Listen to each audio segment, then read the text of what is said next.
Hey guys, Crewman here. I just wanted to give my opinion on the AMD keynote speech. Again, I want to start this off by I can't speak, that I am not an expert. Frankly, for half of this keynote, I found myself Googling a lot, like with the nanometer caches and how the technology works, because I barely understood it, and barely is a stretch, to be honest with you.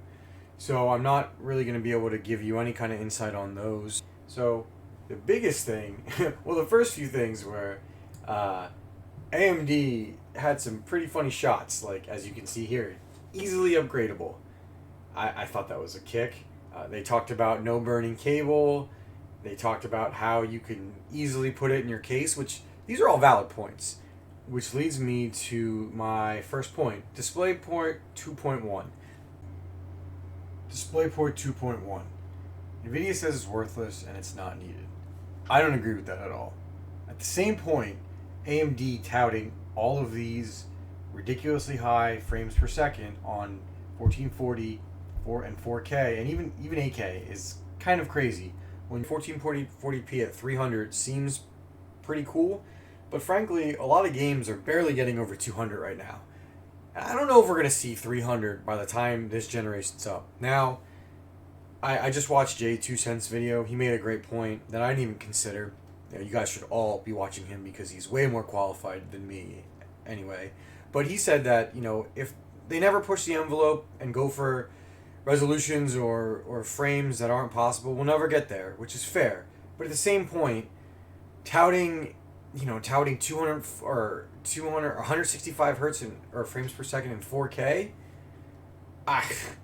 we're not even there. We're not there yet. Look at Cyberpunk on a 4090 with DLSS off and ray tracing on. You're getting what? 50 hertz, 50 frames, 55 frames per second.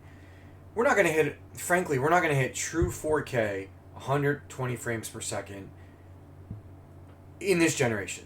So, let's move on to the elephant in the room, the lack of benchmarks.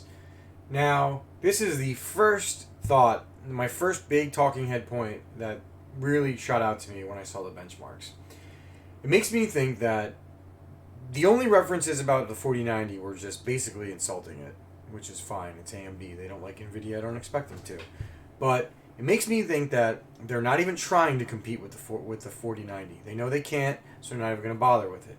So it looks like, from very, very early, with no benchmarks or anything to look by, it looks like the 4090 is the king, the undisputed king of 4K gaming. So if you're like me, where you hate DLSS, you hate FSR, you want to play true native resolution 4K gaming, the 4090 is still the graphics card of choice.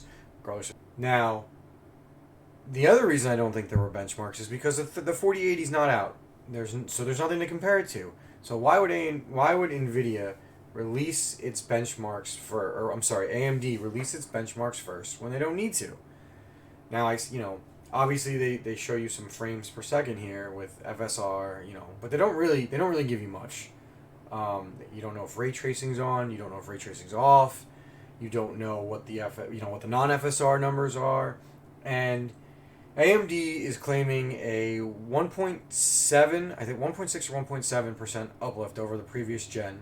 I think I said that before, where NVIDIA has, the two doubled it, where I said that. So it makes me think that it's going to be they're not going to catch up to, they're not even going to come close to 4090, as I said. But the 4080 is interesting because we don't really know too much about the 4080 other than NVIDIA aggravated a lot of people with its price and its specs. So that AMD has the 4080 squarely in its sights, which is going to make this a very, very fun rivalry for this generation, I think. Now my final big talking point is price point. This one's a doozy. $900 for $1,000 for the 7900 XTX and $900 for the 7900 XT. Wow. You can't deny these price points are competitive. Now, will this be like the 6900 XT, where everybody freaked out and said it was a 3090 killer and it was going to be great, and it was okay. It was basically really overpriced. I mean, we could thank the AIBs for those crazy price schemes, and Nvidia was way worse with the Nvidia AIBs were way worse than Nvidia's, which is saying something. Will they be this time around? I don't know. I hope not. If I wasn't gonna buy a 4090 and I didn't want an older gen graphics card, I wanted something new. I think right now you got to consider AMD's in the lead. I mean, is it gonna be worth paying $300 to $400 more for a little bit better ray tracing? I mean, we saw the performance from, the first gen to the second gen ray tracing with Nvidia, how incredible it was. Now, I can speak from experience that third gen ray tracing is unreal. I've literally been, blinded by the sun, had trouble with the shadows, and playing games, and it's incredible. Now, is that worth $600-700? I'm not the target market for the 7900 XTX. That said, I'm probably gonna get one. But yeah, I mean, this is gonna be wild. It's gonna be fun. And if I was Nvidia, I think I would be pretty worried at the 4080 level. The 4090 level, yeah. If you want the best, you're gonna get the 4090 hands down. If you don't get the 4090, you either hate Nvidia or that's really it. You can't say that AMD is going to be the best this gen because they won't. I didn't say best value. I'm just talking performance. One thing that I will say that might be interesting. Nvidia got roasted pretty bad for the price difference of of their 4080, which 12 or the 4080/4070, which they unlaunched in the 4080. Now, obviously, these are only $100 different, and the biggest difference is the 4 gigabytes of RAM.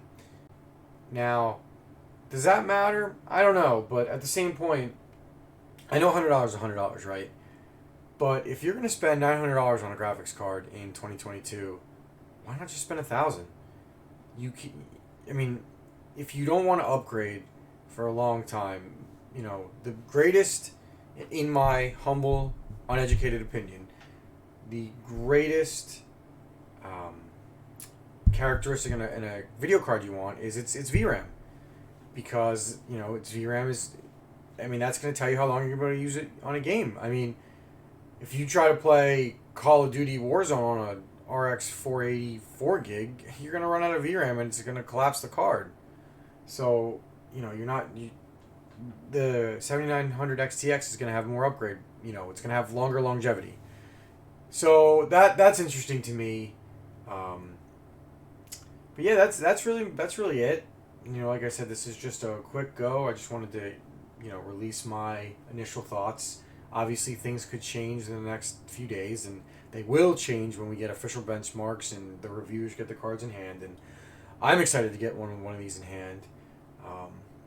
And I'm also looking forward to the fact that there's hopefully not going to be like a cord gate or a burn gate or anything like that, because I really feel like that kind of thing really did take away from the 4090, and I'm excited that we won't have something like that take away from these cards. They're going to be great, and hopefully I'll have one on December, the second week of December, so we can get I can get some content out to you guys.